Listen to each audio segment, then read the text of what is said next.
మూలం సురేంద్ర నాయుడు. ఈ సురేంద్ర నాయుడు అనేవాడు లోకేష్ గారికి మీకు ఎంత సన్నిహితులో ఒకసారి అందరూ కూడా రాష్ట్ర ప్రజలు గమనించాలి. ఈ సురేంద్ర నాయుడు అనే అతను తెలుగుదేశం పార్టీ అవునా కాదా? ఈయన చంద్రబాబు నాయుడుకి లోకేష్కి కావాల్సిన వ్యక్తి కాదా?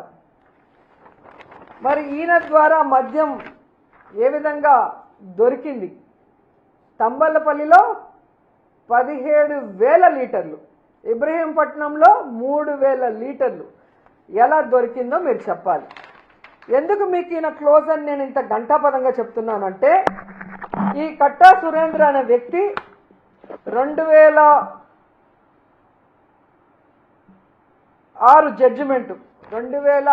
జడ్జిమెంట్లో ఇతను ఒక వ్యక్తిని పొడిచి చంపేశాడు అని ఇతనికి లైఫ్ ఇంప్రిజన్మెంట్ ఇచ్చారు.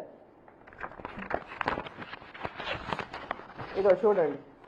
The trial court after considering the oral and documentary evidence convicted A1 for the offence punishable under section 302 of IPC and sentenced him to undergo imprisonment of life.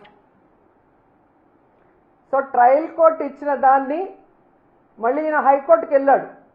హైకోర్టుకి వెళ్తే నువ్వు చేసింది కరెక్టే కదా, చంపింది నిజమే కదా, సో నీకు ట్రయల్ కోర్టు లైఫ్ ఇంప్రిజన్మెంట్ వేసింది కరెక్టే కదా, అదే మేము కూడా వేస్తున్నామని ఈయనకి లైఫ్ ఇంప్రిజన్మెంట్ ఇచ్చారు. జీవిత ఖైదు వేసిన వ్యక్తి బయట ఫ్యాక్టరీలు నడుపుతూ ఎలా ఈ కల్తీ మద్యాన్ని అమ్ముతున్నాడు? ఈ విషయం ప్రజలు గమనించాలి.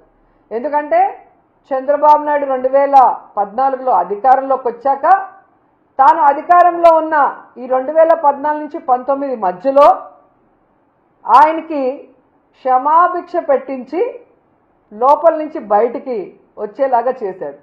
మరి ఎంత ప్రేమ ఉంటే, వీళ్ళ మధ్యలో ఎంత బాండింగ్ ఉంటే ఆయన్ని బయటికి తీసుకొస్తాడు? ఒక జీవిత ఖైదీని, ఒక మనిషి ప్రాణాన్ని నిలువునా తీసిన వ్యక్తిని బయటికి తీసుకొచ్చాడు అంటే చంద్రబాబు నాయుడు లోకేష్కి ఈయన ఎంత క్లోజో మనం అర్థం చేసుకోవాలి. అంటే క్రిమినల్స్కి చంద్రబాబు నాయుడు ఆశ్రయం ఇచ్చి బయటికి తెచ్చి వాళ్ళు చేసే ఎదవ పనులకి వీళ్ళని ఇన్ఛార్జీలుగా పెట్టి ఈ కలెక్షన్లని ఇప్పుడు కరకట్టుకు పంపిస్తున్నాడా, హైదరాబాద్లో చంద్రభవనానికి పంపిస్తున్నాడా? సిబిఐ నిర్ణయించాలని నేను కోరుకుంటున్నాను.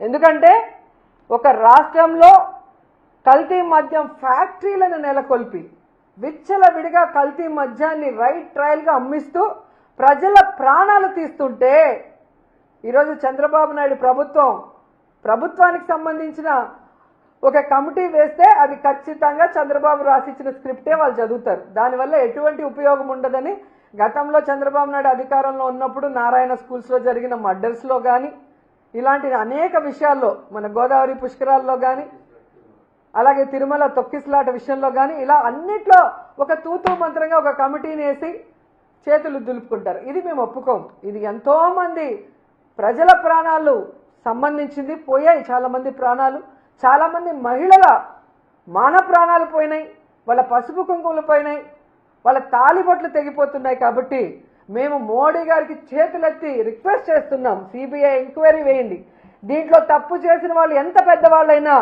వాళ్ళని శిక్షించండి అని కూడా ఈ సందర్భంగా తెలియజేసుకుంటున్నాం. ఎందుకంటే ఇంత దౌర్భాగ్యపు పని చేసి ఆడవాళ్ల మాన ప్రాణాలు పసుపు కుంకుమలను పణంగా పెట్టి ఈరోజు తమ ముడుపుల కోసం ఈ కల్తీ మద్యాన్ని ప్రవహింపచేస్తున్న చంద్రబాబు నాయుడు, లోకేష్ అండ్ మినిస్టర్ కొల్లు రవీంద్ర గారు. ఎందుకంటే ఈ కొల్లు రవీంద్ర గురించి మనం చెప్పుకోవాలి. ఈయన మైన్స్కి వైన్స్కి రెండింటికి మినిస్టర్గా ఉన్నాడు. ఈయన సిగ్గు లేకుండా మాట్లాడతాడు.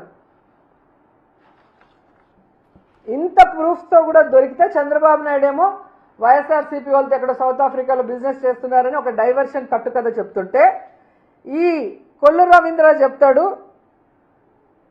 ఈ కల్తీ మద్యం తయారు చేసింది మేం కాదు, వైఎస్ఆర్సీపీకి చెందిన వాళ్ళు అని. నేను సూటిగా అడుగుతున్నాను కొల్లు రవీంద్రని, చంద్రబాబు నాయుడిని, లోకేష్ని, వైఎస్ఆర్సీపీ వాళ్ళు 16 నెలలుగా కల్తీ మద్యం చేస్తుంటే మీరు గాడిదలు కాస్తున్నారా? మీ ప్రభుత్వం నిద్రపోతుందా అని నేను అడుగుతున్నా. అండ్ ఈరోజు కొల్లు రవీంద్ర గారి కళ్ళు కాకులు ఎత్తుకుపోయినట్టున్నాయి. ఈ కల్తీ మద్యంలో వచ్చిన ముడుపుల వల్ల కళ్ళు బైర్లు కమ్మినాయి అనుకుంటా. ఇలా సిగ్గు లేకుండా ఆయన మాట్లాడుతూ, ఈరోజు నువ్వు తెలుసుకోవాల్సింది కొల్లు రవీంద్ర, మీ ఎక్సైజ్ అధికారులు ప్రెస్ మీట్ పెట్టి ఈ కల్తీ మద్యం కూటమి ప్రభుత్వం హయాంలో ఇప్పుడే జరిగిందని క్లియర్ కట్గా చెప్పారు. ఆ ప్రెస్ క్లిప్పింగ్లో ఒకసారి చూసుకుంటే నీకు బుద్ధి వస్తుందని కూడా ఈ సందర్భంగా తెలియజేసుకుంటున్నా. ఎందుకు కొల్లు రవీంద్ర గురించి మాట్లాడాల్సి వస్తుందంటే, ఈయన పైకి చాలా గొప్ప వ్యక్తిలాగా మాట్లాడుతున్నాడు, చేసిన తప్పులు సరిదిద్దుకోకుండా. ఇటు వైన్స్లో అటు మైన్స్లో ఈ రాష్ట్రాన్ని గుండు కొరిగిచ్చేస్తున్నాడు. ఎందుకంటే నగిరిలో మేము చూస్తున్నాం, కొండలు కొండలు కరిగిపోతున్నాయి. ఈడొక దొంగ ఉన్నాడు ఎమ్మెల్యేగా, కొల్లు రవీంద్ర అండతో ఇక్కడ వీడు కాన్స్టిట్యున్సీకి రాడు, ప్రజలకి పని చేయడు, ప్రజలకి వెల్ఫేర్ ఇవ్వాలన్న ఆలోచన లేదు. ముఖ్యంగా ఇక్కడున్న పవర్లూమ్ వాళ్ళకి 500 యూనిట్స్ ఫ్రీ కరెంట్ ఇస్తామని చంద్రబాబు నాయుడు వీడు వాగ్దానం చేసి ఎగ్గొట్టింది కాకుండా సిగ్గు లేకుండా పవిత్రమైన అసెంబ్లీలో ఫ్రీ కరెంట్ ఇచ్చినందుకు థ్యాంక్స్ అని చెప్పి అసెంబ్లీని కూడా ఏమార్చిన పెద్ద దొంగ ఇక్కడున్న నగిరి ఎమ్మెల్యే భానుప్రకాష్. సో ఈ కొండలన్నీ కరిగించి ప్రజలు ఈరోజు నోరు కొట్టుకుంటున్నారు, ఇలాంటి వాడిగా మేము ఓటేశామని.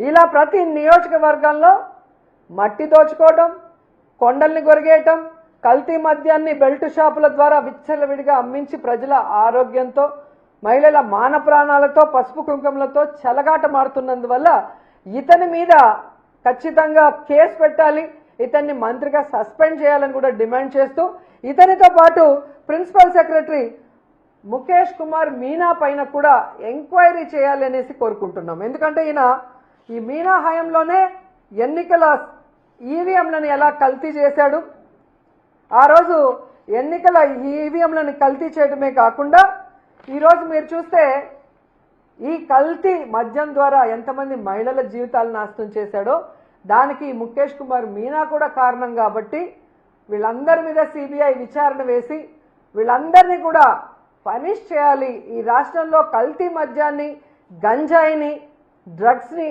అరికట్టాలి అని చెప్పి మేము మోడీ గారిని చేతులెత్తి నమస్కరించి వేడుకుంటున్నాం. ఎందుకంటే ఇది ఆడవాళ్ల జీవితాలకు సంబంధించిన విషయం, ఇది ఆడవాళ్ల పసుపు కుంకుమలకు సంబంధించిన విషయం, ఇది ఆడవాళ్ల తాలిబొట్లకు సంబంధించిన విషయం, ఇది ఆడవాళ్ల మాన ప్రాణాలకు సంబంధించిన విషయం.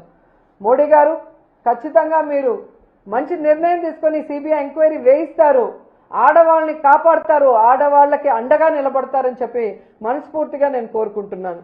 అండ్ ఈరోజు ఈ రాష్ట్రంలో ఉన్న మహిళలందరికీ కూడా నేను విన్నవించుకుంటున్నాను, మీ భర్తల ప్రాణాలు, మీ అన్నదమ్ముల ప్రాణాలు, మీ కొడుకుల ప్రాణాలు కాపాడుకోవాల్సిన బాధ్యత మీ మీద ఉంది. మీకోసం వైఎస్ఆర్ కాంగ్రెస్ పార్టీ మొత్తం మీకు అండగా నిలబడుతుంది. రేపు రాష్ట్ర వ్యాప్తంగా ఈ కల్తీ మద్యం మీద ఎక్సైజ్ ఆఫీసుల ముందర ధర్నా చేస్తున్నాం. మీరందరూ కూడా వచ్చి కలుసుకోండి. ఈ ప్రభుత్వం మెడలు వంచి ఈ కల్తీ మద్యాన్ని ఆపుదాం, ఈ బెల్ట్ షాపుల్ని రిమూవ్ చేసేంత వరకు పోరాడదాం, సిబిఐ ఎంక్వైరీ ఎన్డీఏ ప్రభుత్వం వేసే వరకు పోరాడదాం, మన కుటుంబాన్ని మనం కాపాడుకుందామని చెప్పి ప్రతి ఒక్కరిని కోరుకుంటున్నాను.